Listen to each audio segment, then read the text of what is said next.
இனிமையான இரவின் மடியில் நீங்கள் கேட்டுக்கொண்டிருப்பது ஷேர் வித் லக்ஸ். உறங்க மறுக்கும் நினைவுகளை உறக்கச் சொல்லும் நிகழ்வு இது. உங்கள் ஃப்ரெண்ட்ஸ் கூட முதல்ல படம் பார்த்த எக்ஸ்பீரியன்ஸ் உங்களுக்கு ஞாபகம் இருக்கா? கல்லூரி நாட்கள் அப்படின்னு சொன்னாலே ஃப்ரெண்ட்ஸ் கூட கண்டிப்பாக மூவி போகிறது சகஜமான ஒரு விஷயமா இருக்கும். நிறைய படங்களில் கூட அதை நம்ம பார்த்துருப்போம்.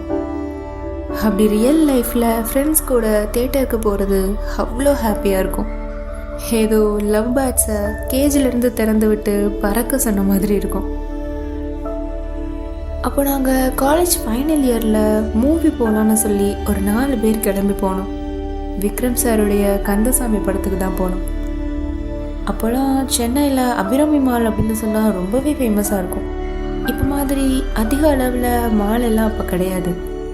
அபிராமி மால் ஃபுல்லாக ஒரு ரவுண்ட் அடிச்சுட்டு தேட்டரில் போய் உள்ளே உட்காந்தோம்.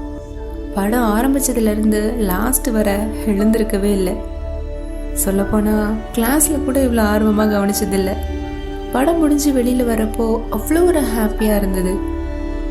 ஹேய், எப்போ பாரு வீடு விட்டால் காலேஜ், காலேஜ் விட்டால் வீடுன்னு இருந்துட்டு இப்போ ஃபர்ஸ்ட் டைம் இப்படி வர்றது எவ்வளோ ஹாப்பியாக இருக்குல்ல அப்படின்னு என் ஃப்ரெண்டு சொன்னப்போ தான் எனக்கே தோணுச்சு. ஆமாம்ல, இதே நம்ம ஃபஸ்ட் இயர்லேருந்தே பண்ணாமல் விட்டோம். இப்போ 3rd இயர் காலேஜே முடிய போகுதுல, சே அப்படின்னு தோணுச்சு. அப்புறம் ஃபைனல் இயர் முடிகிறதுக்குள்ளே அகெயின் இன்னொரு மூவியும் பார்த்தோம், அங்காடி தெரு. படம் முடிஞ்சு வெளியில் வரப்போ என்னடி எல்லாருக்கும் கண் வேர்த்திருக்கு அப்படின்னு சொல்லி ஒரு ஃப்ரெண்டு கலாய்ச்சா.